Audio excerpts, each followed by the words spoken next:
Oke, selamat sore teman-teman.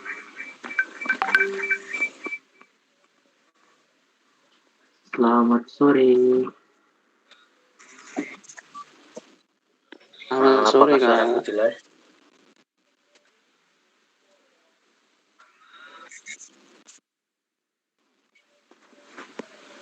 Bentar. Mantul-mantul nggak atau jelas?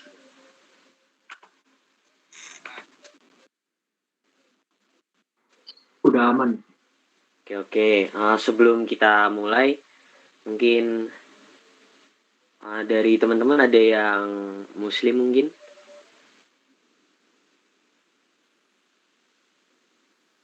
Apakah ada?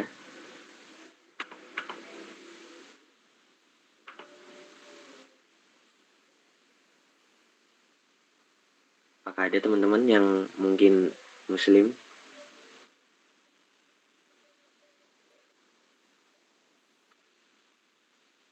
Ada, Kak.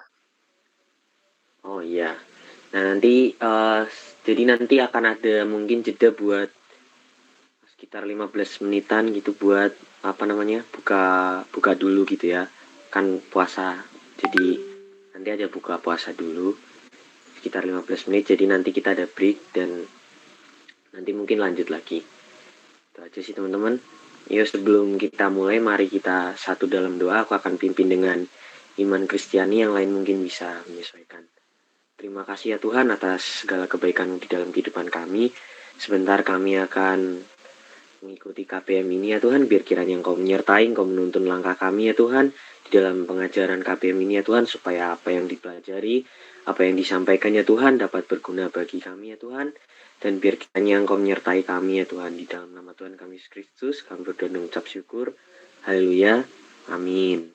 Nah, sebelum kita mau bahas lebih lanjut tentang apa yang akan kita pelajari pada kesempatan kali ini, sebelumnya mungkin dari kami mau perkenalan dulu. Mungkin aku on cam dulu ya. Kelihatan nggak teman-teman? Beda ini sih soalnya.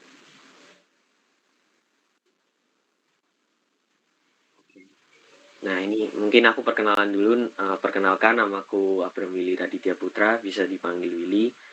Aku dari TI Angkatan 18. Aku dengan Kak Semi, mungkin Kak Semi bisa kenalan Kak.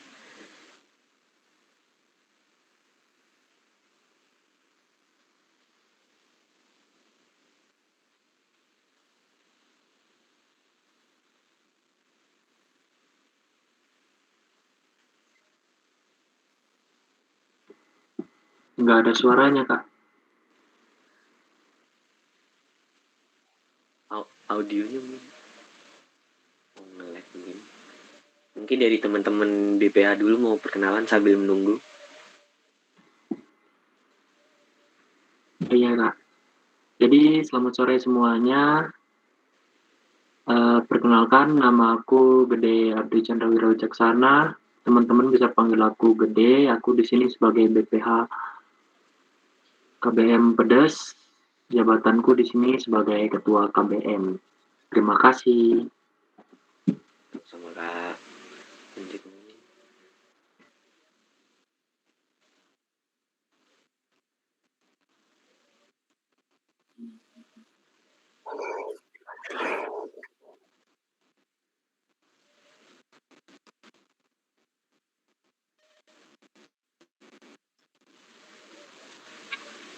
Ya, selamat sore semuanya. Perkenalkan, nama saya Angelina Setiani, biasanya dipanggil Angel. Saya juga di sini sebagai BPH KBN Pedes, selaku jabatannya adalah bendahara. Terima kasih.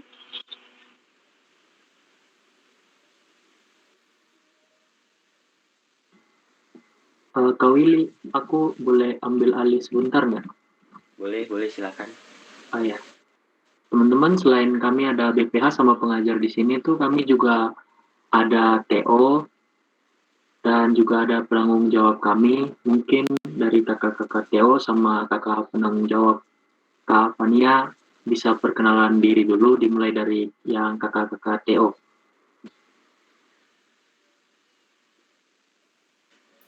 Oke, perkenalkan, saya Anadrian Sitorus. Sini sebagai koordinator TO KBM Pedas. Terima kasih.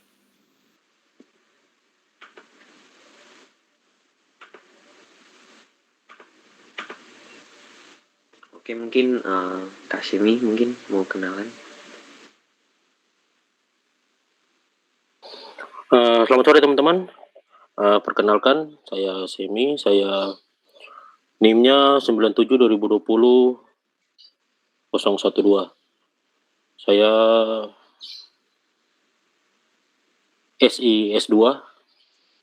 Saya di sini pengajar. Kalau teman-teman butuh apa bisa langsung chat di grup atau bisa langsung chat pribadi. Saya welcome. Terima kasih. Ya, ini mungkin perkenalan dari kami teman-teman.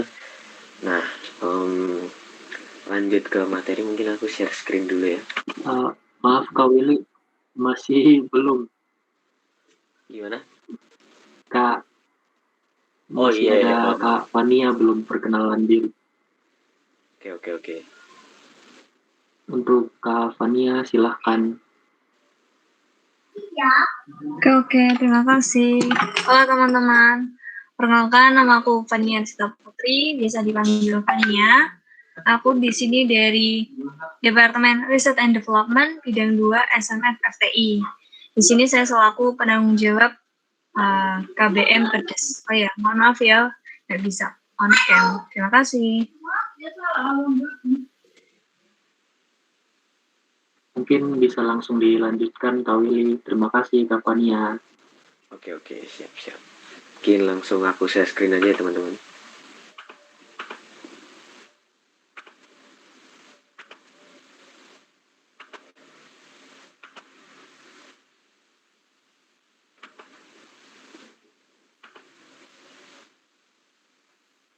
Kelihatan jelas nggak teman-teman?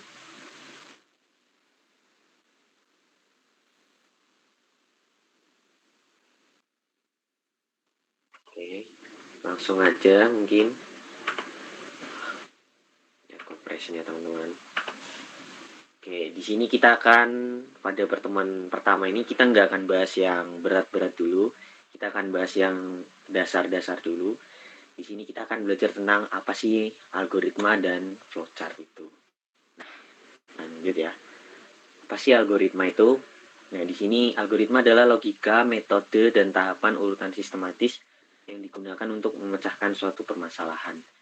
Kan di dalam kita melakukan segala sesuatu tuh ada yang namanya tahapan atau urutan ya. Misal kita contoh sederhananya kita makan deh. Kita makan itu kan kita juga perlu yang namanya tahapan. Nah, tahapannya mungkin teman-teman bikin makanan kalau yang belum ada makanan, atau mungkin yang perlu harus cari makanan berarti kan harus beli makanan, terus buka makanannya, terus tuang di tempat makannya, baru dimakan gitu kan. Nah, di dalam pemrograman pun kita akan belajar yang namanya tahapan atau urutan gitu. Sistematis yang digunakan untuk memecahkan suatu permasalahan. Algoritma ialah suatu metode khusus yang tepat dan terdiri dari serangkaian langkah yang terstruktur dan dituliskan secara matematis yang akan dikerjakan untuk menyelesaikan suatu masalah dengan bantuan komputer. Nah, nanti kan di dalam pemrograman ini kan kita maksudnya nggak kerja dengan kemampuan kita sendiri aja gitu, tapi dengan bantuan komputer juga kita dibantu dengan bahasa pemrograman gitu ya. Oke, lanjut. Nah, ciri-ciri dan sifatnya ini mungkin aku jelasin satu-satu. Ada input. Input itu masukan. Masukan itu berarti ada nilai yang kita inputkan ke dalam sebuah prosesnya gitu. Terus ciri yang kedua ada proses. Proses di dalamnya tuh kita melakukan apa sih?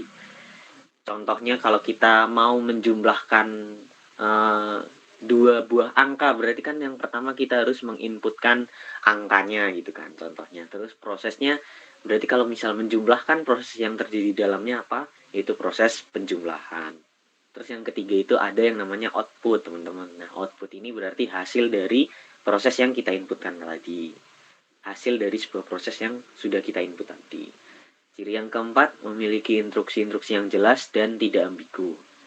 Dan yang terakhir harus mempunyai stopping role. Stopping role itu maksudnya titik berhenti gitu ya. Jadi dalam sebuah algoritma tuh kita akan berhenti pada satu titik terakhir yang dinamakan stopping roll ini. Jadi kan kalau misal tadi aku bilang tentang algoritma mungkin makan gitu kan. Nah, kita akan berhenti di saat kita makan makanan kita. Nah, itu stopping roll-nya berarti. Jadi algoritma tuh ya mungkin ada yang akan proses terus-terusan atau rekursif, tapi pasti akan berhenti juga gitu. Nah, itu salah satu syarat atau sifat dari algoritma ini tadi. Mungkin ini ada lanjutannya, tidak memakai simbol maupun sintak dari suatu bahasa pemrograman. Nah, algoritma ini belum menggunakan simbol maupun sintak, gitu, teman-teman. Jadi masih berupa penjelasan-penjelasan aja gitu. Tidak bergantung pada suatu bahasa pemrograman. Terus notasi yang digunakan bisa dimanfaatkan untuk seluruh bahasa pemrograman. Seperti tadi penjumlahan kan notasinya di dalam bahasa pemrograman berarti fungsi tambah gitu, kurang lebih contohnya gitu ya. Nah, ini ada beberapa jenis-jenisnya mungkin. Yang pertama itu divide and conquer. Di sini paradigma untuk membagi suatu permasalahan besar menjadi permasalahan-permasalahan yang lebih kecil. Nah, ini mungkin aku langsung kasih contohnya aja kali. Bentar, keluar dulu. Di sini aku udah siapin contohnya sih, teman-teman. Di sini.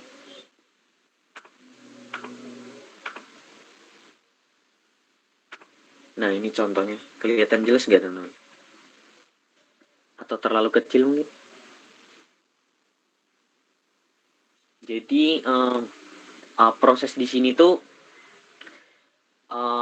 biasanya di dalam di dalam jenis algoritma yang divide and conquer ini, teman-teman, kita akan mengubah dari suatu bentuk. Contoh yang paling populer sih bentuk tipe array ya. Jadi di dalam array itu kan diperlukan panjang length atau panjang dari sebuah tipenya itu ada mau dipanjangin berapa gitu kan jumlahnya. Nah, ini contohnya gitu. Misal ada sejumlah array, ini ada 12 kalau nggak salah. 12 array. Nah, ini algoritmanya itu kita mau membagi array ini menjadi 2 sesuai dengan jumlah panjangnya. Misal ini panjangnya kan 12. Nah, kita potong jadi 2. Jadinya 6. Terus kita potong lagi jadi 3. Terus kita potong lagi dari 3 ini jadi 1 dan 2. Nah, di dalam 2 ini nanti fungsinya ada fungsi penambahan. Ini sebenarnya contoh yang algoritma divide and conquer gitu. Jadi membagi dari bagian yang besar seperti contohnya tipe data berupa array 12 ini, terus kita bagi-bagi jadi bagian yang lebih kecil. Itu untuk yang divide dan and conquer ya, teman-teman. Terus yang kedua itu dynamic programming. Dynamic programming sendiri itu pemrograman dinamik akan sesuai jika digunakan pada suatu masalah yang mengandung substruktur yang optimal dan mengandung beberapa bagian permasalahan yang tumpang tindih. Maksudnya gimana sih? Mungkin langsung ke contoh aja. Aku juga udah siapin contohnya. Nah, ini teman-teman, di sini kita mau mencari jarak terdekat dari ini kan ada istilahnya? Ada titik-titik gitu. Nah, kita mau mencapai titik-titik yang paling cepat gitu. Nah, kalau teman-teman perhatikan, mungkin teman-teman sempat hitung atau gimana gitu ya. Mungkin sempat pelajari juga. Nanti dia akan menghasilkan 3 nilai paling kecil, teman-teman, dengan nilai jarak terdekatnya itu 11. Jadi dia contoh algoritma yang dinamis ini, dia akan menghasilkan beberapa pilihan dengan mungkin jalannya beda, tapi jaraknya sama gitu.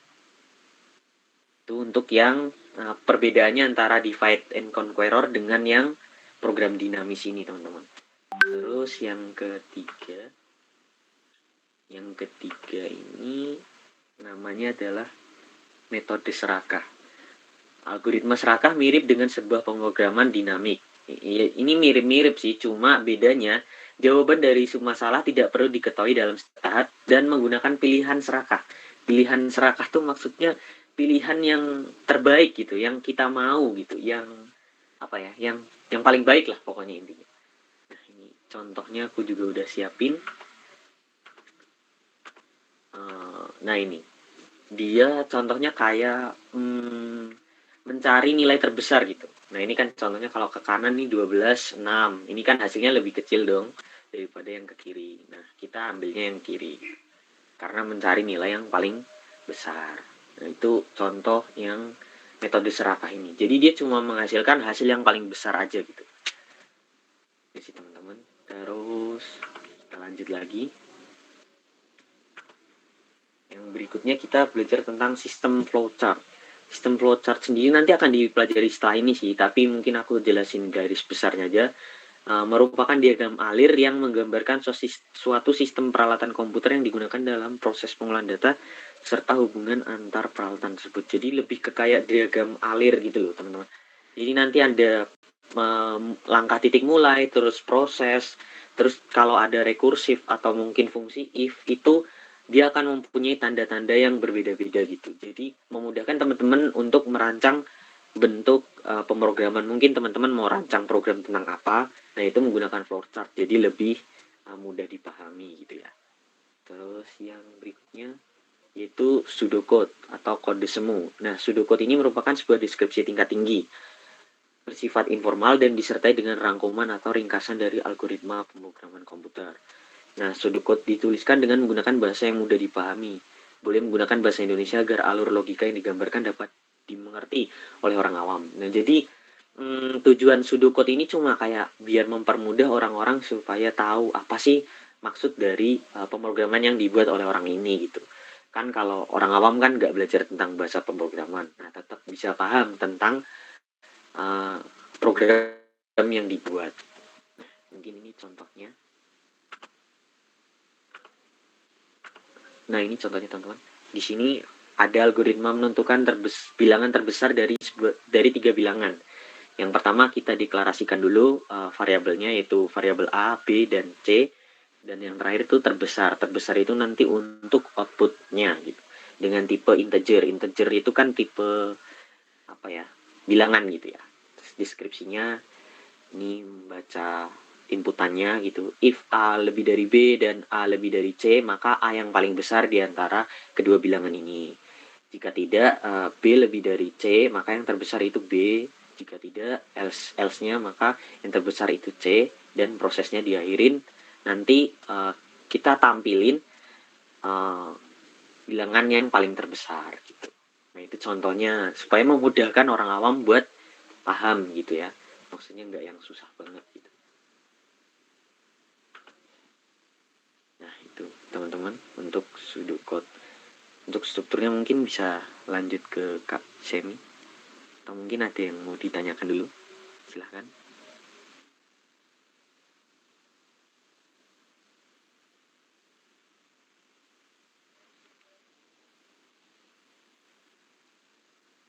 Suaraku jelas kan ya teman-teman? Takutnya putus-putus atau gimana?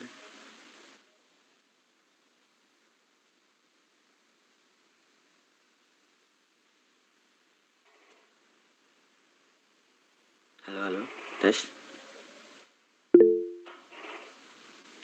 Jelas Kak.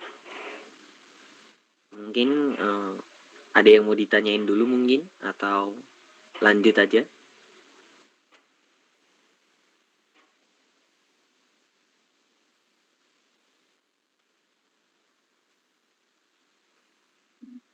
Kak, aku mau nanya. Iya, gimana? Kita pakai bahasa apa ya, Kak? Oh, nanti untuk selama KBM ini kita akan gunainnya Java ya teman-teman. Kita akan gunain Java. Tapi karena ini kita lagi belajar basicnya aja, jadi ya kita bahasnya basicnya dulu aja. Gitu. Oh, makasih ya, Kak. Iya ya, siap.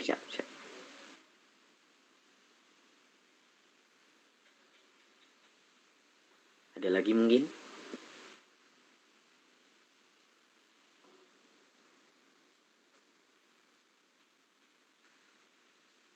Oke, lanjut. Ini di dalam apa ya? Di dalam struktur pemrograman juga ada beberapa contoh nih. Yaitu runtunan dalam struktur algoritma adalah bahwa instruksi-instruksi dalam algoritma diproses secara beruntun. Jadi di dalam nanti kita apa ya? Belajar ngoding gitu ya.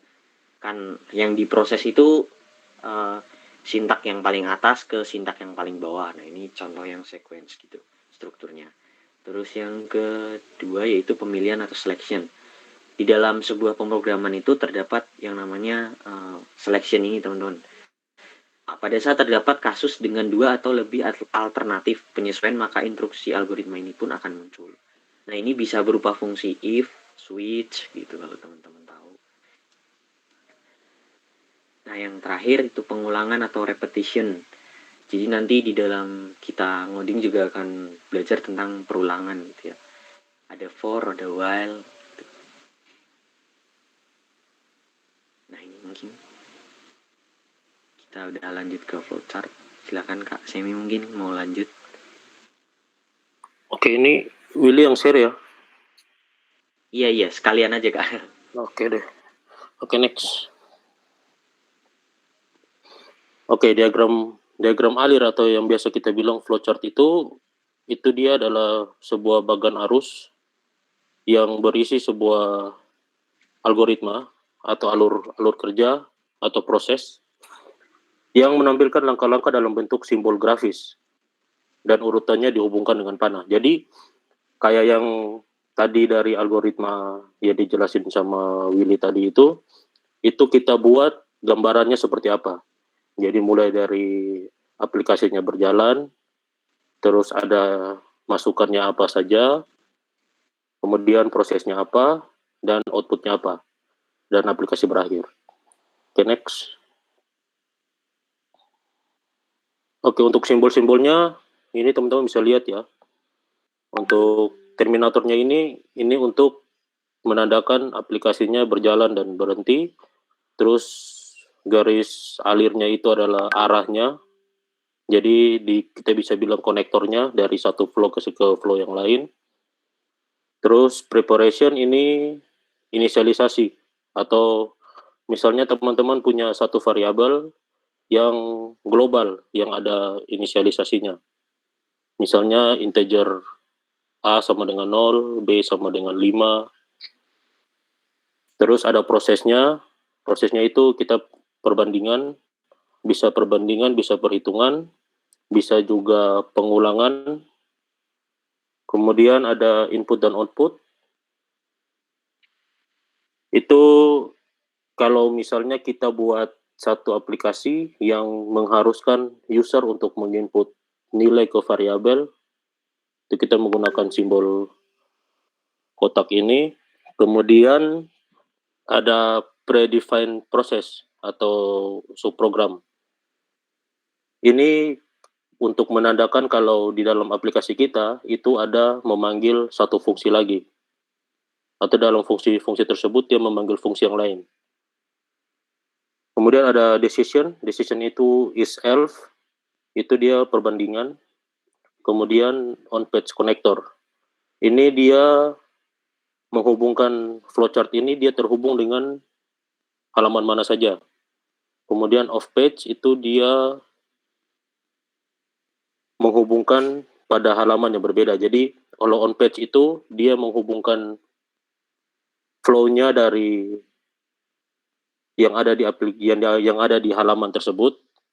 Jadi misalnya kita minta user untuk mengklik tombol, dia memanggil proses apa. Kemudian kalau off page itu kita menghubungkan dengan fungsi di luar halaman. Jadi hampir sama kayak subproses. Oke, next. Oke, berikutnya contoh. Nah, contohnya ini kita ambil dari algoritma tadi. Ini misalnya dia tuh punya runtutan, punya sequence. Nah, urutannya itu mulai dari aplikasi berjalan, kemudian user menginput nilai A, menginput nilai B, kemudian prosesnya itu adalah nilai A dan nilai B itu dijumlahkan, kemudian ditambahkan hasil, dan selesai. Nah, ini kalau misalnya teman-teman masih bingung soal runtutan tadi, ini penjelasannya ya. Jadi dia itu prosesnya itu berurutan dari atas ke bawah, atau bisa dibilang prosedural. Oke, next. Yang kedua itu ada pemilihan atau selection. Jadi di dalamnya itu ada decision. Contohnya kita untuk login. Misalnya kita minta user untuk input username dan password, kita cek ke database, ada nggak? Atau kita cek ke listnya kita, ada nggak? Kalau misalnya dia valid, dia masuk ke dashboard. Kalau misalnya tidak, dia akan kembali ke halaman awal. Itu untuk pemilihan, untuk decision. Yang berikutnya itu adalah repetition atau pengulangan. Pengulangan di sini teman-teman bisa pakai, mungkin teman-teman tahu for, while do while, atau bisa juga rekursif. Nah ini misalnya teman-teman minta user untuk menginputkan batas nilai. Jadi teman-teman mau aplikasi yang teman-teman buat ini user looping sampai berapa kali. Dia mencetak nilainya sampai berapa kali. Jadi pertama dia menginput batas nilai, terus dia print nilainya berapa. Berarti nilainya mulai dari 0. Kemudian nilainya di plus, kemudian dibandingkan. Kalau nilainya ini dia masih kurang dari batas nilai, berarti nilainya true. Dia akan kembali ke atas untuk di print lagi. Begitu selanjutnya sampai dia ada stopping rule. Nah, stopping rule-nya apa? Stopping rule-nya itu ada di decision-nya, di if else. Jadi kalau misalnya nilainya sudah melewati batas nilai, dia akan menghasilkan nilai false dan aplikasi berhenti. Oke, next Will.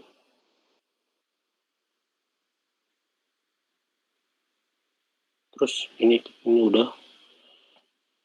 Oke. Mungkin untuk flowchart sampai di situ mungkin teman-teman ada pertanyaan? Mungkin terlalu cepat atau ada yang nggak jelas? Mungkin bisa ditanyain lagi teman-teman.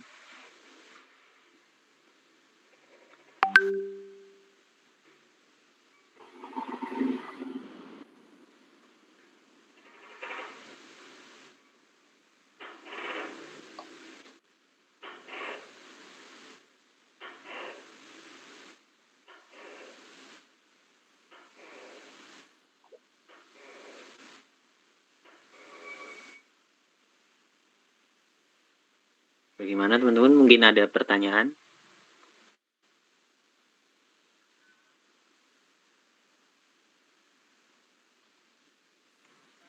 Mungkin ada yang belum jelas, Kak? Belum jelas.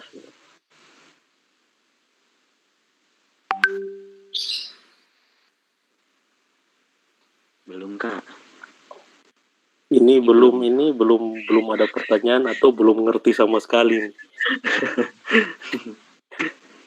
Belum apa ini? Diperjelas mungkin.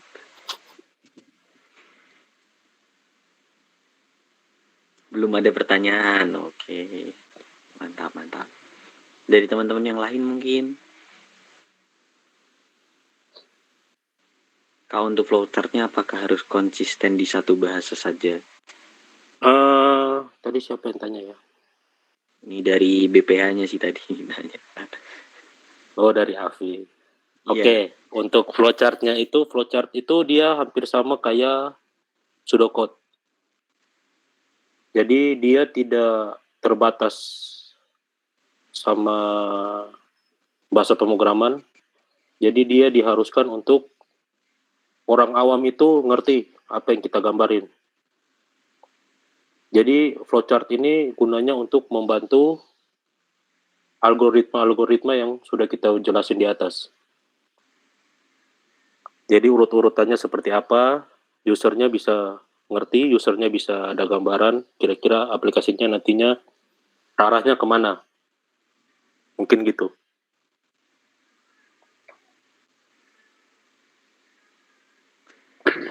Sebenarnya banyak sih, bukan cuma flowchart.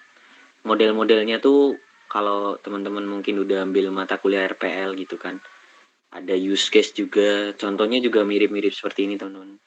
Terus BPNM gitu-gitu itu sebenarnya memudahkan nantinya ketika teman-teman di perusahaan gitu untuk presentasi ke bagian klien itu supaya klien paham, kan biasanya klien juga orang-orang yang mungkin orang awam gitu. Itu sih.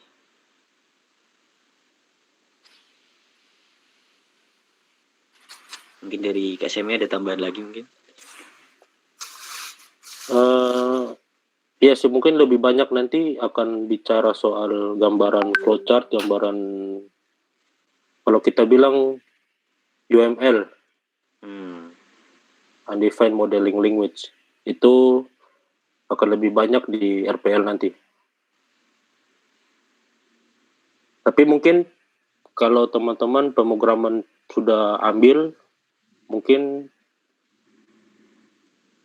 kalau untuk laporannya pasti buat, untuk flowchartnya pasti dibuat karena pasti diminta.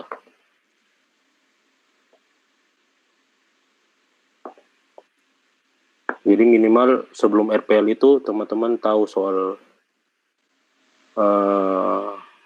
alur aplikasinya itu seperti apa. Jadi bisa gambarin dalam bentuk diagram seperti gitu. Oke, ada lagi? Ada lagi pertanyaan mungkin teman-teman?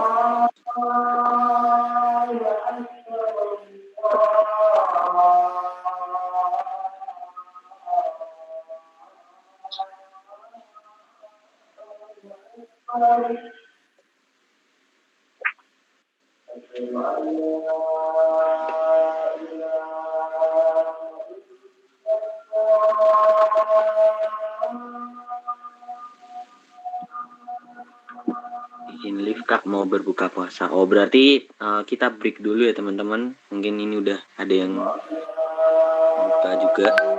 Jadi mungkin nanti kembali ke jam 17.45 lah ya.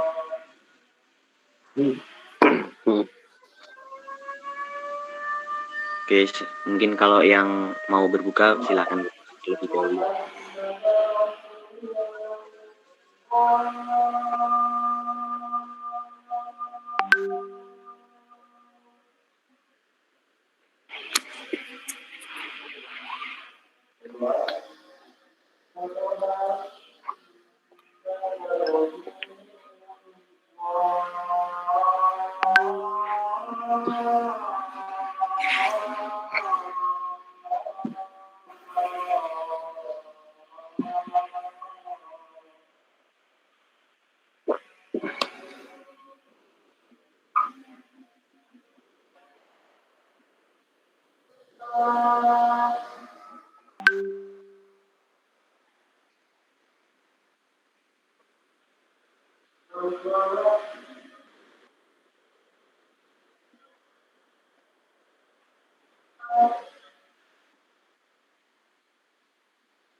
Boleh. Mungkin dari Kak Seni mau berbagi pengalaman dan cerita hidup. Pengalaman apa coba? Atau apa gitu.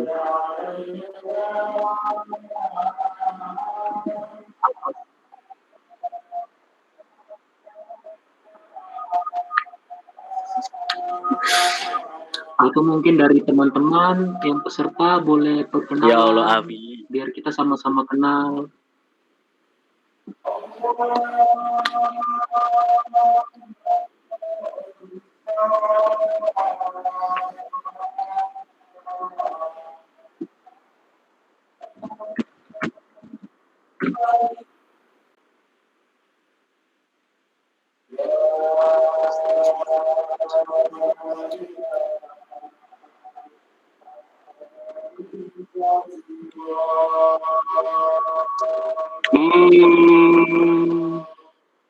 Kalau aku sih jangan cari lulusnya ya. Lulus boleh. Cuman setidaknya kita jangan berpatokan dengan apa yang diajarin di kampus.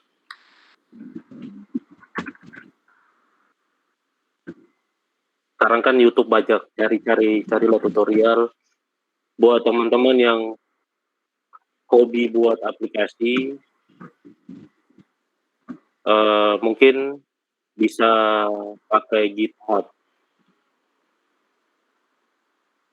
buat semua tugas-tugasnya tuh di post ke sana. Jadi bisa jadi portofolio nantinya.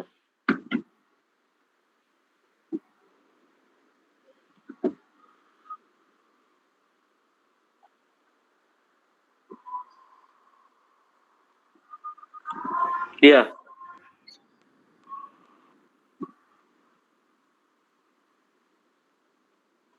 Kalau dibilang programmer nih kita cuman istilahnya kita ngambil punya orang, tapi kita tiru, terus kita modifikasi.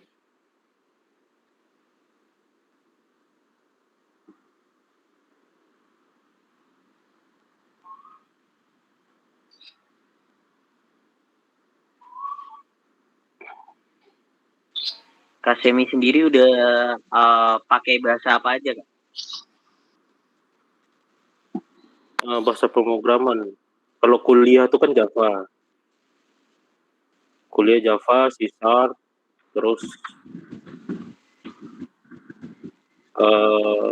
di kerjaan pakai Pegasystem. Mungkin teman-teman nggak tahu soal itu.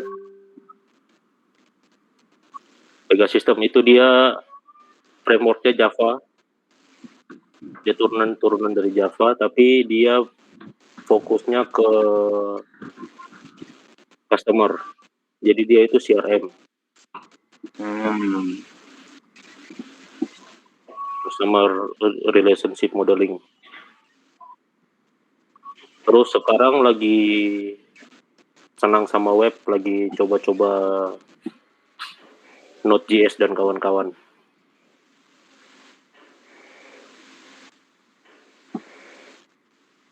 Kalau dari Android gitu sempat belajar nggak? Android cuman waktu kuliah pakai Android Studio terus udah. Nggak ini ya, nggak apa gitu, maksudnya nggak ngelanjutin lagi gitu. Nggak lanjutin lagi, soalnya dia butuh resource-nya besar. Iya iya sih. Kemarin sempat kerjain tugas itu sampai lama banget itu buat ngeran emulatornya aja. Kita debugging aja bisa 1 jam. Iya makanya. Tapi katanya dosen ini soalnya apa? Bagus gitu ke depannya itu sih. Kalau untuk Android sekarang, untuk teman-teman yang masih baru ya, yang 2020 nih, kalau memang tertarik di Android, cobalah baca-baca soal React, baca-baca soal Kotlin, cari-cari tutorial. Karena sekarang banyak yang pakai itu.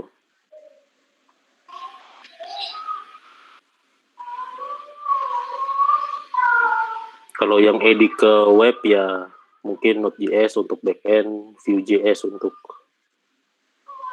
front end-nya.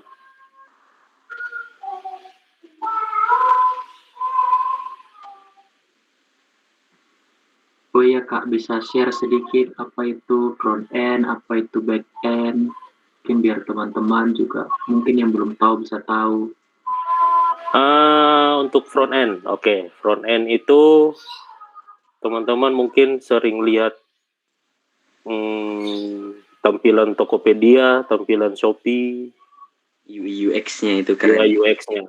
Jadi user interface-nya. Front end itu dia bertugas, dia tuh tugasnya tuh translate gambaran dari desainer, gambaran dari UI designer ke codingan.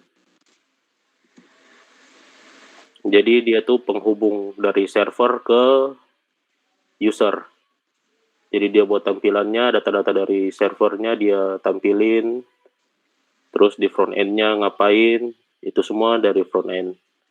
Terus untuk back end-nya itu dia komunikasi antara server, database, terus dia siapin jembatan untuk ke front end.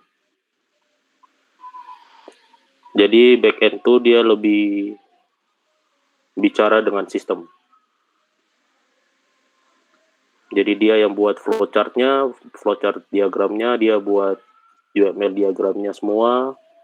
Terus misalnya datanya dia ngambil dari pihak ketiga, ya dia buat API-nya. Terus mau ke front end, dia maunya gimana? Maunya langsung atau pakai API. Terus ada orang lagi yang lebih sakti dari dua itu. Itu namanya full stack engineer. Nah, full stack engineer tuh dia solo player. Bisa Jadi main dia depan, bisa- main belakang. Bisa desain, bisa terjemahin desainnya, bisa buat front end-nya.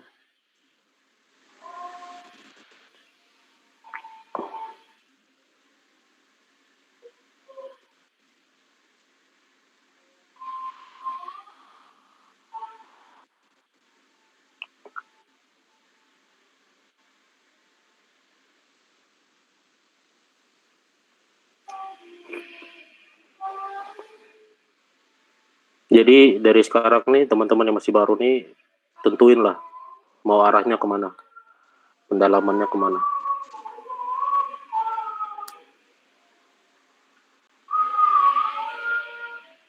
Mau pendalamannya kemana, tapi sering-sering ngecek untuk trennya seperti apa. Jangan teman-teman sudah tentuin front end, tapi ketinggalan sama bahasa pemrograman yang populer. Misalnya sekarang kan lagi populer React sama Kotlin. Teman-teman front end tapi nggak bisa untuk React, nggak bisa untuk Kotlin. Jadi kalau untuk bisa di sini bukan bisa untuk bisa benar-benar bisa 100% ya. Bisa di sini maksudnya bisa fundamentalnya aja. Jadi ngerti penulisan kalau dia cetak angkanya gimana, cetak stringnya gimana, fungsi ini untuk apa, minimal tahu dasarnya aja, tahu fundamentalnya.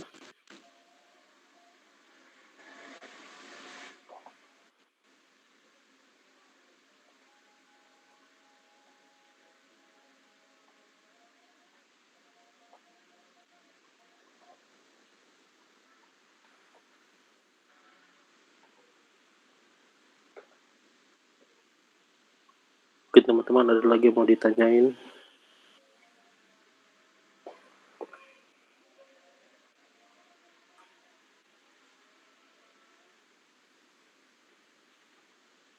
Ada lagi mungkin teman-teman yang pengen nanya apa gitu. Mumpung ada ini.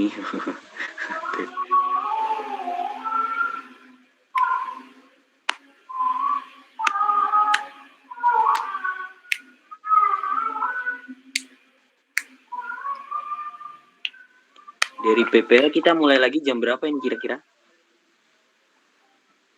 Nunggu yang buka join lagi aja Kak, atau Oke, siap. gimana? Atau nunggu 10 menit lagi? Tadi kan katanya sampai 5:55 kan katanya. Tadi aku bilangnya 45 sih, tapi mungkin Oh. karena kan ya butuh apa makannya nggak cepet-cepet juga kan. Iya. Ya nggak apa-apa. Mungkin dari teman-teman ada yang lanjut nanya lagi, mumpung ada Kak Semi nih dari yang udah lebih jago gitu kan.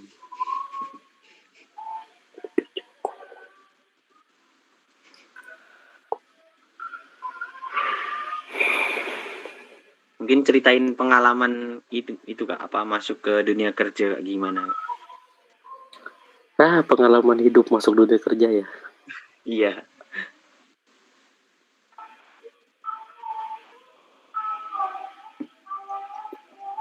Ya, kerja ya gitulah. Dulu awal-awal ada ketakutan gitu nggak? Kayak aduh gimana gitu.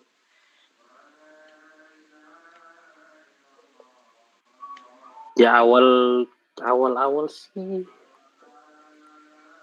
ya mana ya? Ya awal-awal tuh karena KP sih. Karena harus KP, terus kecemplung, keterima di perusahaan yang buka untuk magang, sekalian langsung kontrak. Ya, mungkin nilai plusnya di situ sih. Jadi langsung kerja. Di mana dulu magangnya? Di Sinarmas. Di Sinarmas pakai Java juga kan? Atau Di Sinarmas itu pakai Pega sistem, cuman dia basicnya Java. Dia base on-nya Java. Tapi kalau pakai Pega nih kita nggak coding sih. Cuman tinggal klik, kasih logic, udah. berarti mirip-mirip Android Studio gitu ya Kak? Yang tinggal Iya. klik-klik. Oh. Mirip-mirip kayak gitu. Tapi kalau kita bongkar dalamnya, tetap kelihatannya tetap kelasnya Java. Iya sih, kelihatan bentuknya udah ini sih. Dari setter-getter yang gitu aja udah. View on click listener override gitu. Udah bentuknya bentuk-bentuk Java banget. Untuk Java, tapi di depannya kalau kita buat fungsi, dia nggak ada sama sekali kelihatan Javanya.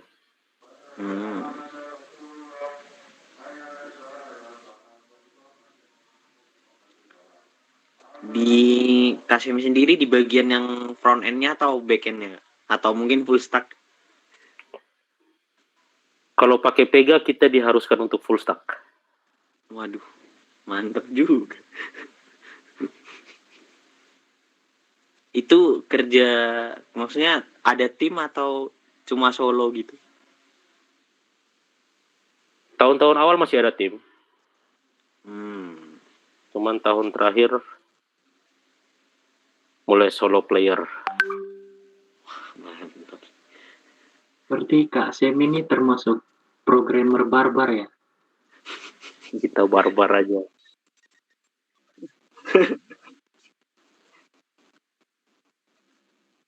No klub-klub. Sendiri aja. Enakan kalau kita tuh solo.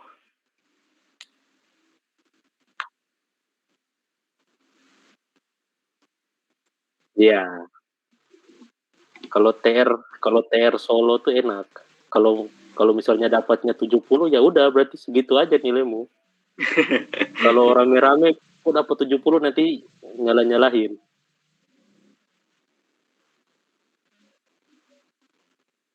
Soalnya kan kayak banyak ini loh Kak, banyak yang bilang kayak dunia kerja nanti teamwork gitu kan.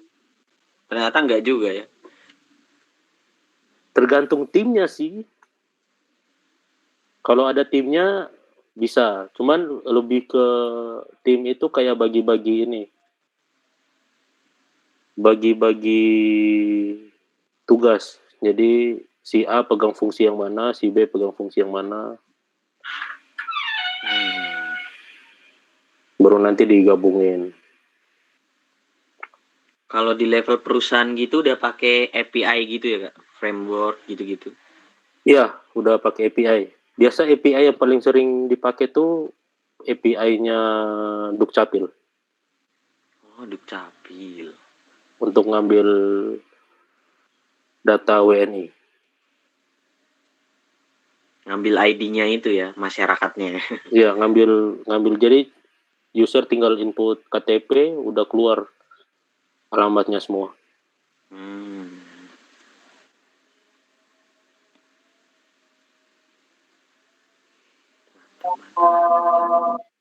Gajinya Kak? Waduh. Pemberani. Boleh Pemberani. pertanyaannya. Pemberani. Gaji. gaji UMR plus dikit. Kalau misalnya ada project gitu Kak, maksudnya ada project di luar gitu. Kalau ada project di luar ya Ada sistem lembur gitu? Nggak ada ya? kalau sistem lembur ada. Oh, ada. Sistem lembur ada. Soalnya aku awal-awal itu tahun awal tuh sering banget lembur. Tapi lemburnya bukan lembur kerjaan. Tapi lembur buat laporan KP. Oh. Biar cepet ini ya Kak, biar cepet lulusnya. Jadi buat laporan KP, buat jurnal, buat TA sekalian. Itu dapat topik TA-nya juga dari apa namanya, tempat magang gitu Kak? Iya. TA aku Di dari sini tempat magang. dari perusahaan boleh diangkat topiknya Kak? Untuk topiknya boleh, tapi untuk aplikasinya itu nggak boleh. Oh, berarti kita ambil topiknya aja tapi kita buat sendiri lagi gitu. Nggak juga, jadi kalau punya aku itu, aku buat surat, kalau jurnalnya boleh publish, tapi aplikasinya nggak dipublish. Oh, paham. Mantap.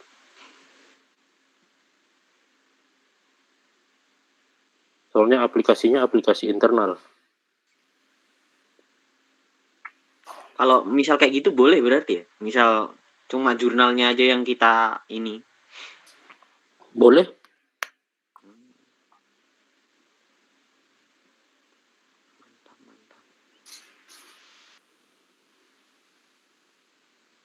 Soalnya waktu itu kita tanya ke siapa ya? Tanya ke Bu Nina kalau nggak salah.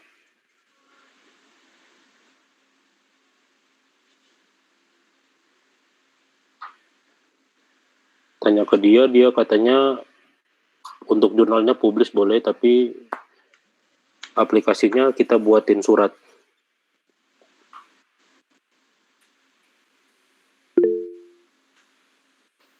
Dosen recommended banget tuh guys.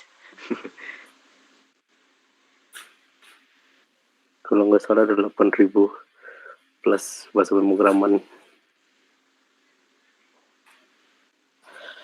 Mau bahasa pemrogramannya banyak gimana pun, kalau tahu fundamentalnya bisa sih.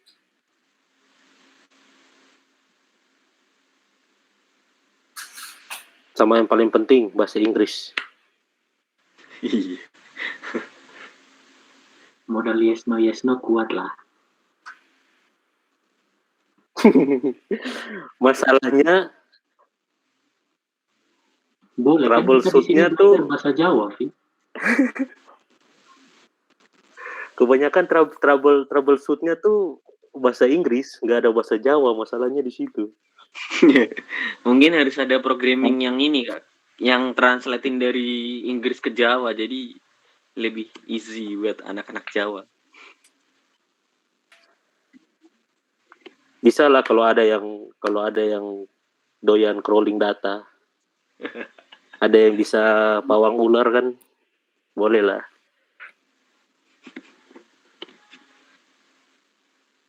Katanya S2 itu harus tahu bahasa Inggris ya. Waduh. Harus. Pertanyaannya dari tadi. Lulusin S1 dulu, bro. Harus, karena jurnal semua bahasa Inggris, nggak ada bahasa Indonesia. Ya udah nggak usah S2 lah.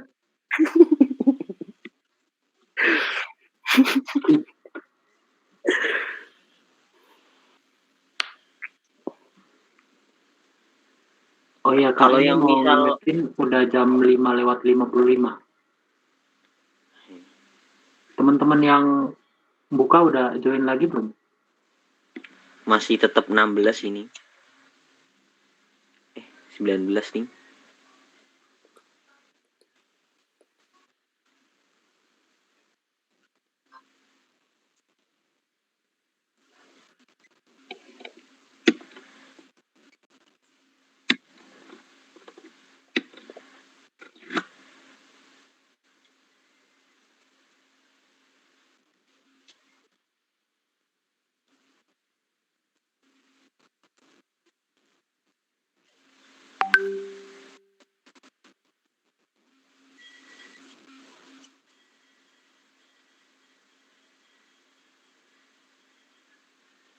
Oke, Will, ada mau tambah lagi? Kalau presentasinya udah sih. Udah cukup ini guys, Jadi ini kita PPT-nya udah sih udah. materinya udah selesai sih, tinggal pertanyaan aja.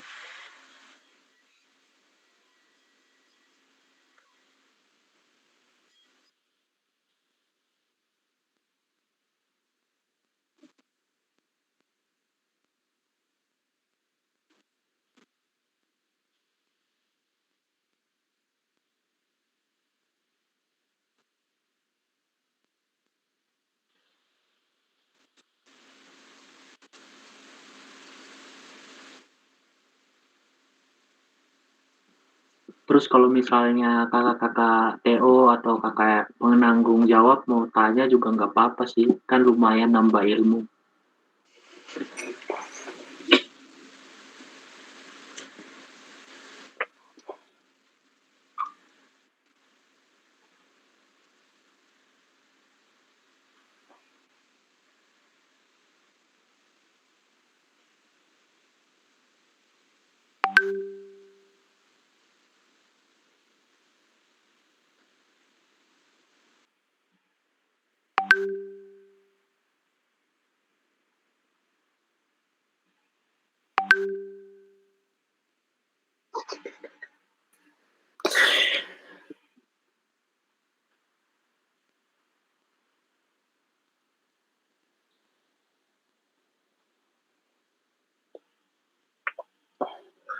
Kak, ini KBM-nya satu semester ini atau lanjut terus?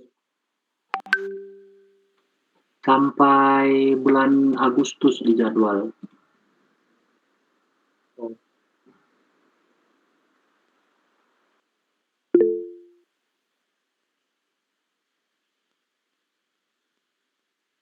Oh, ini dari TO nih. Biasanya kakak-kakak pengajar belajarnya dari mana sih? Mungkin Willy dulu. Kalau aku sih belajar kalau nggak dari GitHub, dari ini YouTuber India. YouTuber India itu sangat membantu teman-teman. Percayalah. Tapi relate banget sih. Apalagi kalau ketemu mata kuliah jaringan itu Kayak paling kemarin mantap aku itu India. bikin project ini Android Studio itu, kita dari dosen disuruh bikin aplikasi yang mirip Instagram gitu kan. Nah, aku cari sumbernya juga dari YouTuber India ini kan. Kita coba-coba fungsinya, kita coba-coba maksudnya sampai jadi gitu. Ya walaupun suaranya dalam 30-20 menit kita bingung-bingung lah ya dengan bahasa Inggris yang logatnya begitu kan. Iya. Bahasa perintapan. Ya, good akhirnya morning bisa. everyone. Itu sih kalau aku GitHub tuh kayak misal kalau nemu error, tapi kalau yang mulai project tuh pasti dari ini sih. Web YouTuber India sih sering. Mungkin dari Kak Semi kan mungkin yang udah apa ya, lebih pro ya kan. Ya biasanya sih yang pertama tuh pasti Stack Overflow.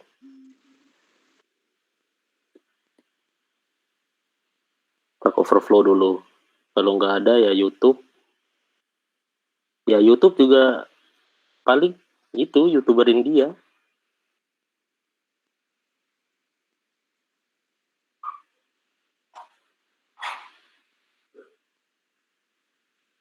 Kalau Indonesia sih, kalau di luar Java ya, kalau di luar Java kayak web Android itu mungkin teman-teman bisa kalau Java teman-teman bisa cari programmer zaman now channelnya. Itu technical engineer-nya blibli.com.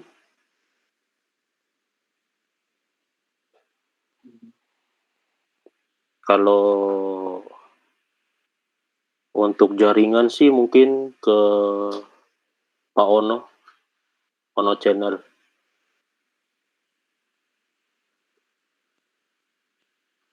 Cuman Ono Channel sekarang lagi vakum, lagi pindah ke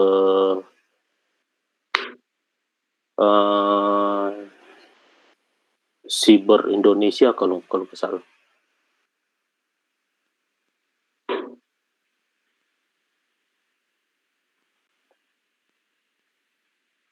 Soalnya channelnya Pak Ono di blok sama YouTube.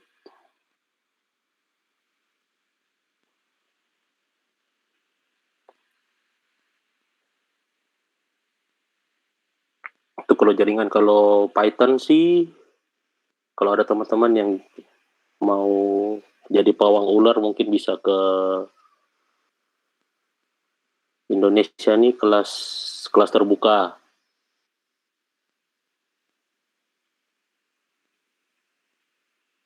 Itu Python Master tuh. Mungkin itu aja sih kalau Indonesia.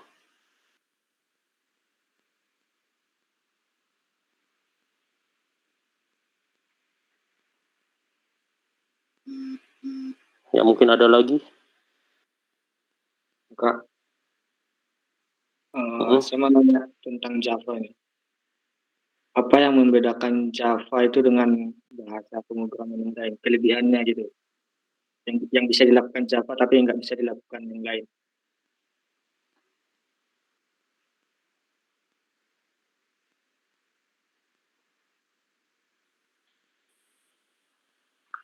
Yang nggak bisa dilakukan yang lain tapi bisa dilakuin Java.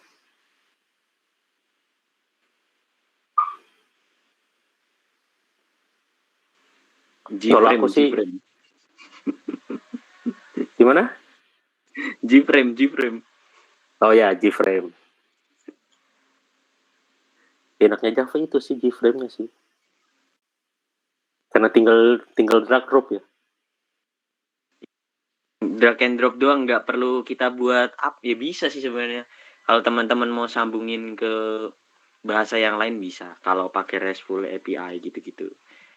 Itu bisa. Tapi dari Java sendiri udah menyediakan GUI. Ya tapi nggak yang bagus juga sih. Nah itu G-frame. Itu sih perbedaannya mungkin dari yang lain. Kalau OOP itu kita di PHP juga nanti bisa juga kalau teman-teman pengen belajar OOP. OOP itu apa ya? Bukan hanya di Java doang sih. Itu bisa diterapin ke mana aja gitu lebih tepatnya. Itu kan cuma kayak apa ya? Kayak membagi ke sub-sub yang lebih kecil gitu. Mungkin dari Kak Semi ada tambahan mungkin. Kalau aku nggak lihat kelebihan kekurangannya sih. Kalau aku yang penting, kalau dari saya sih yang penting kita tahu dasarnya aja. Jadi minimal kita tahu fungsi untuk buat fungsi di Java tuh gimana, untuk yang di PHP tuh gimana. Maksudnya jadi dasar. Kalau untuk bandingin bahasa pemrograman nih, semua bagus sih bahasa pemrograman. Mau dia PHP, mau dia Java, semuanya kan pasti ada tujuannya sendiri. Kalau web juga bisa pakai PHP, bisa pakai Java, bisa. Yang penting kita ngerti konsepnya aja, fundamentalnya. Jadi tujuannya di sini bukan buat teman-teman, bukan buat teman-teman ini berpikir kalau Java lebih baik dari yang lain, enggak. Jadi cuman ngajarin fundamentalnya itu seperti apa sih. Karena nanti di Java juga pasti kita belajar soal enkapsulasi. Di PHP juga ada enkapsulasi. Di JavaScript juga ada scope namanya. Jadi yang penting intinya ngerti aja sih enkapsulasi itu buat apa, terus model view controller itu buat apa, object oriented itu yang kayak apa.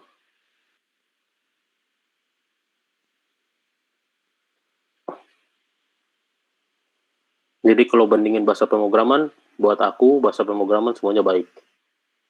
nggak ada yang jelek, nggak ada yang lebih bagus. Cuman yang bedain zamannya aja kali.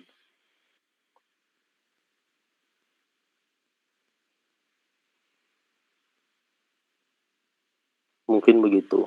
Ada lagi? Kalau masih belum puas, boleh nanya lagi.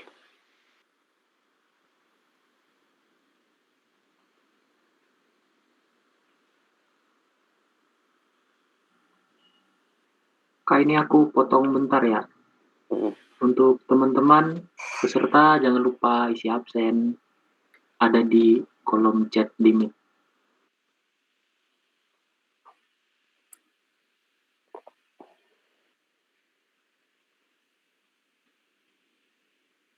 Tuh si Afi udah kirimin channelnya tuh.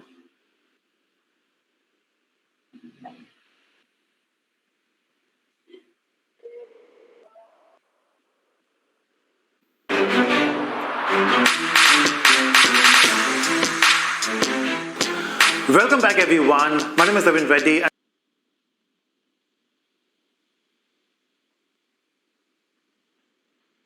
Ini dari tadi cuman Joshua yang nanya loh, yang lain nggak ada loh.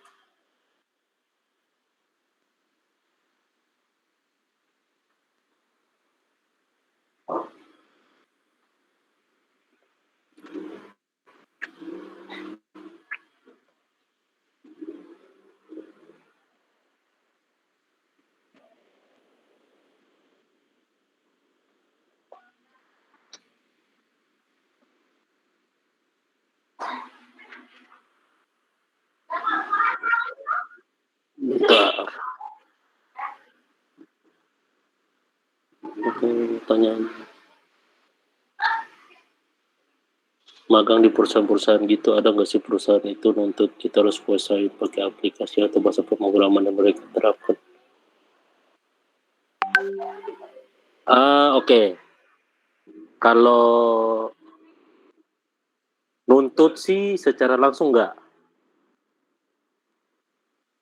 Kalau nuntut secara langsung nggak sih. Kalau soalnya mereka awal-awal juga pasti dikasih training dulu.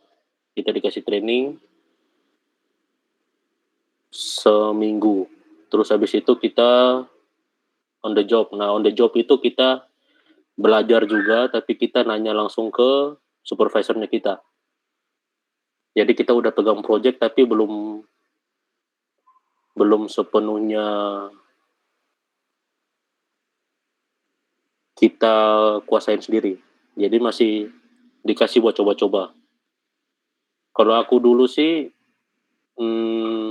konversi dari ASP.NET ke Pega.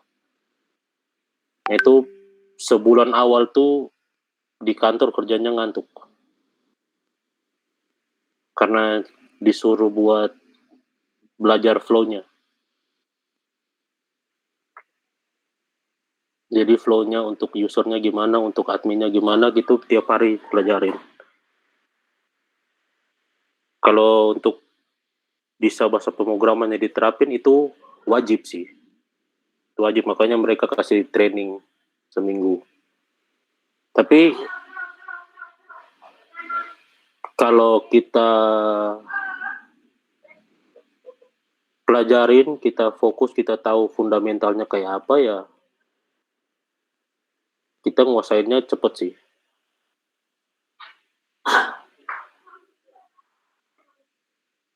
Mungkin gitu.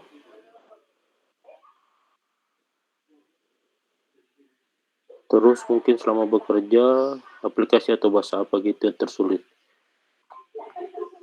Untuk aku kerja kemarin tuh, karena di perusahaan pakainya Pega, dan Pega itu bisa dibilang closed source, jadi susah untuk kita akalin alurnya. Jadi misalnya user minta dari kliennya kita tuh kan HRD minta buat pelatihan itu ada videonya. Nah, sedangkan videonya kan nggak mungkin kita simpan ke server atau simpan ke database. Bisa-bisa kita diamuk sama database engineer sama server engineer.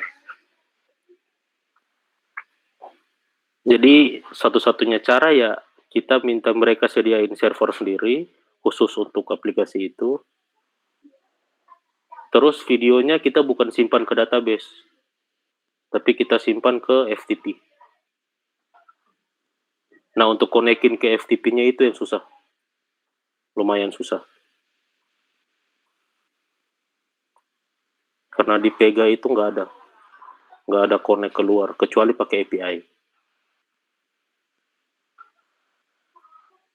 Jadi mereka nggak buka untuk kita buat fungsi baru di root-nya. Gitu.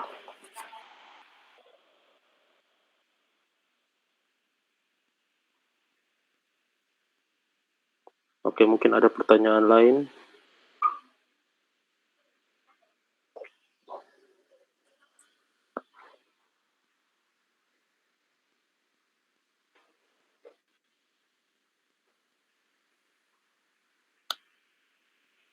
Oh ya, aku tambahin lagi. Buat teman-teman, nanti kalau misalnya di sini teman-teman yang 2020 udah ngambil database belum ya?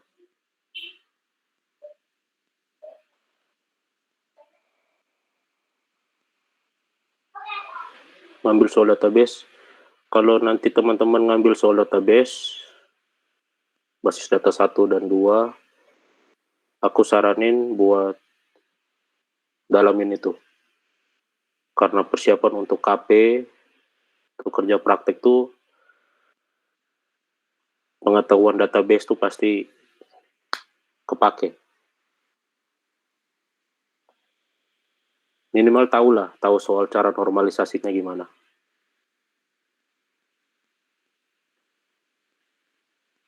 Cara optimasi query-nya gimana.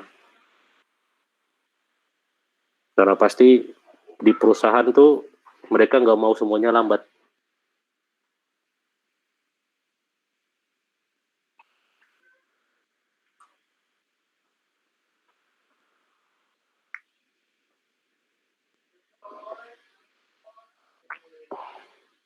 Oke, mungkin ada lagi.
Iya.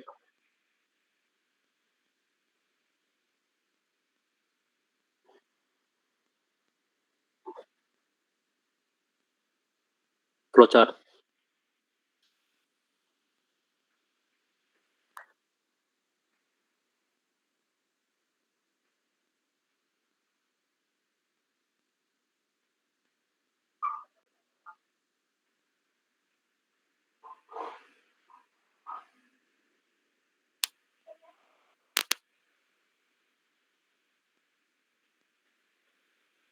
Ini pembuatan apa nih? Algoritmanya sama flowchart-nya.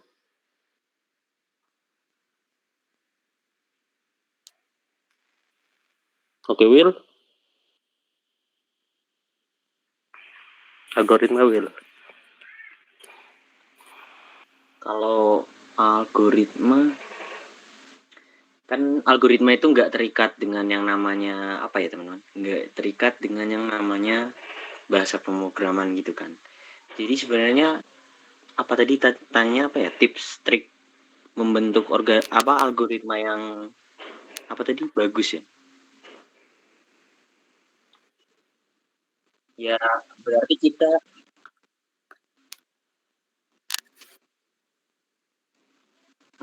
kalau flowchart nanti ke Kak Semi aja sih. Kalau algoritma ini lebih ke paling efisiensi dari apa yang mau kita buat aja sih. Misalkan kayak contoh tadi kita mau buat penjumlahan bilangan misal bilangan A dan B. Berarti kan langkah-langkahnya tuh kita harus lakuin dulu inputannya gitu kan.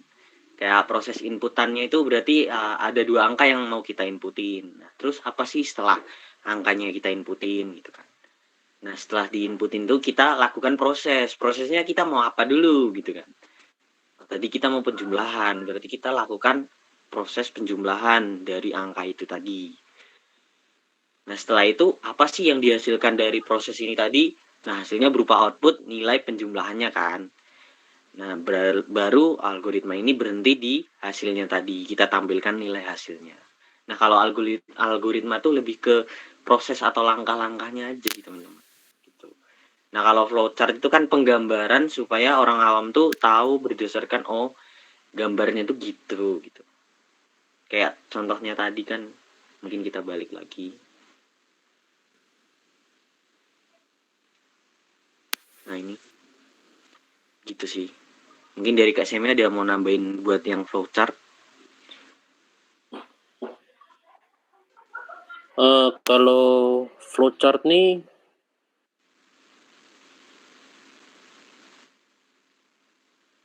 cuman kayak terjemahan dari pseudocode yang kita buat sih.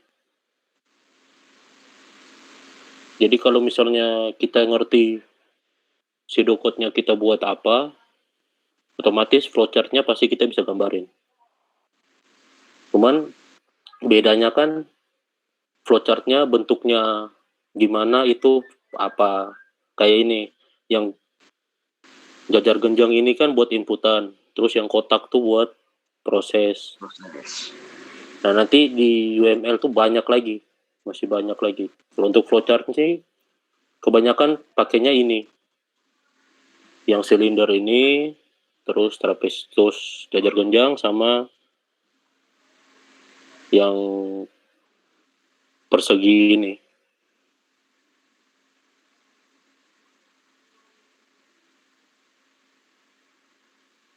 Kalau nanya efisiensi mungkin ini sih, hindari penggunaan data redundan gitu-gitu sih mungkin. Kalau itu hubungannya sama database mungkin Kak Semi lebih paham tuh, yang redundan itu jangan digunain sih. Kayak proses yang dilakukan berulang kali mungkin. Kalau mungkin bisa lebih gunain variabel global gitu tanpa harus buat variabel lokal. Ataupun mungkin teman-teman buat proses berulang-ulang gitu kan. Bisa aja cuma buat satu proses tapi dipanggil di setiap penggunaannya, itu lebih lebih memudahkan sih, nggak yang ribet gitu. Ya kalau untuk, jadi itu istilahnya, kalau istilahnya itu normalisasi aplikasi sih. Jadi kayak ada satu fungsi, misalnya fungsi kita buat kalkulator, fungsinya ada fungsi calculate. Nah, itu calculate itu kita bisa panggil di semua, panggil di fungsi tambah, panggil di fungsi bagi. Contohnya kayak gitu sih. Terus kalau teman-teman bingung soal redundan, soal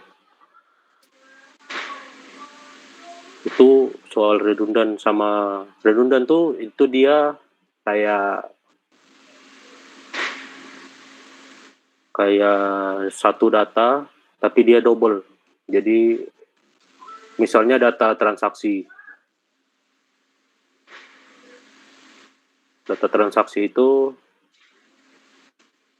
itu dia misalnya barang A itu dia muncul di tabel tuh ada di 5 transaksi yang berbeda. Itu redundan. Jadi itu kita buat normalisasi. Jadi sebisa mungkin di tabel transaksi itu hanya ada kodenya aja. Normalisasinya kayak gitu. Mungkin itu nanti akan lebih didalami di basis data sih.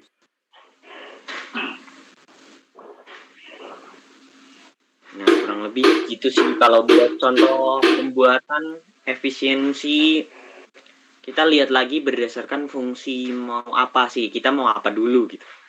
Kita mau apa dulu nih. Gitu. Teman-teman ini mau buat apa gitu. Nah, jadi harus ditentuin gitu. Ini kayak contoh sederhananya aja gitu.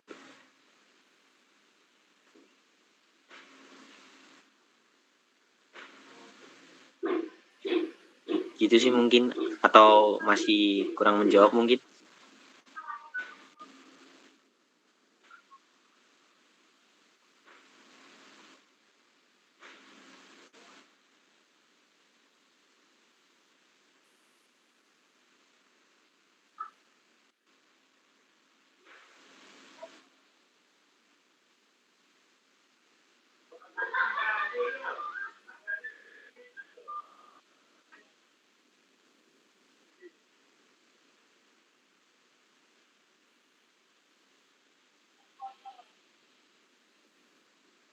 Bagaimana? Atau mungkin ada pertanyaan lagi, teman-teman?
Gimana, ada pertanyaan lagi mungkin teman-teman? Atau gimana?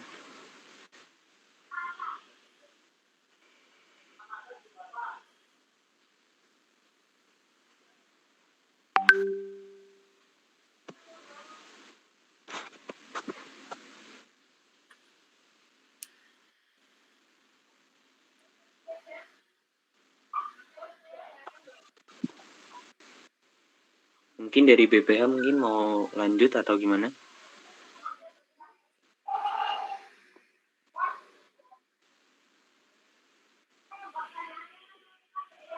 Atau mungkin dari BPH ada games. Games. Oke, kalau misalnya udah nggak ada pertanyaan lagi, kita ada games kecil nih, mini games lah untuk teman-teman, biar kita nggak cuma belajar kaku-kaku doang, tapi kita juga ada hiburan di sini ya. Langsung aja Kakak Alfi, silakan Kakak Alfi.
Oke.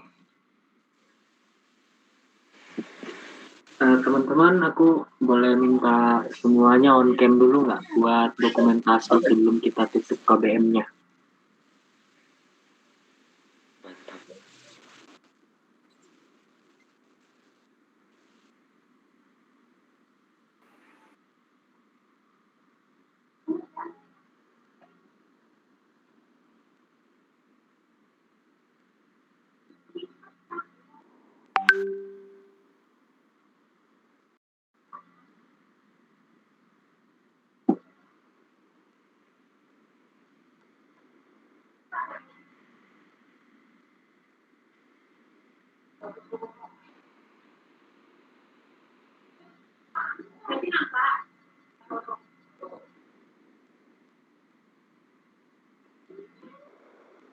Mantap.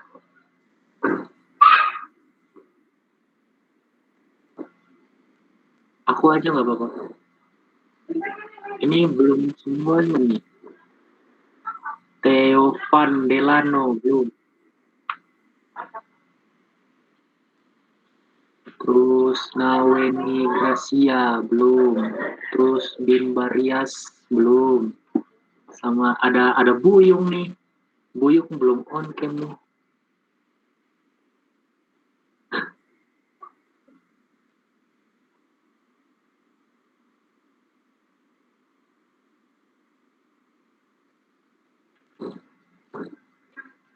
Nah ya. 1, 2, 3. Oke teman-teman, terima kasih.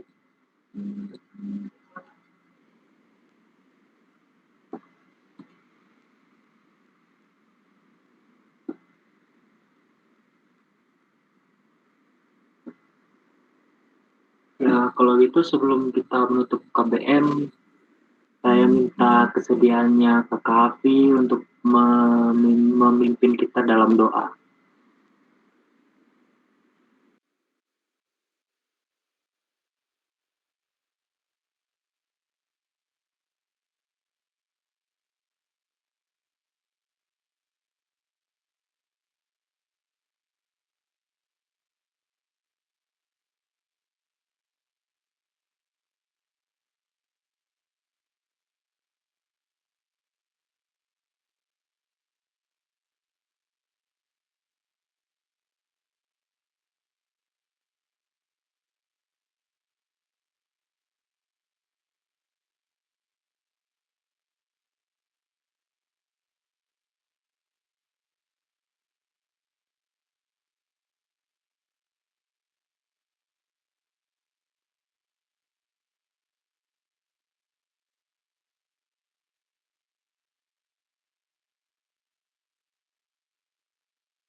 Terima kasih semuanya. Thank you semua.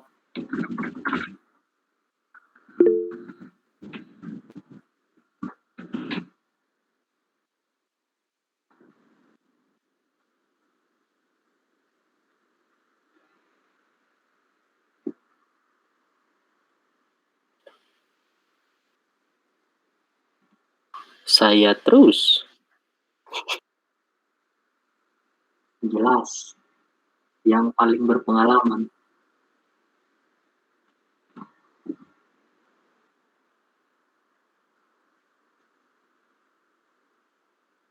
Panutan. Jangan jujur begitu sih.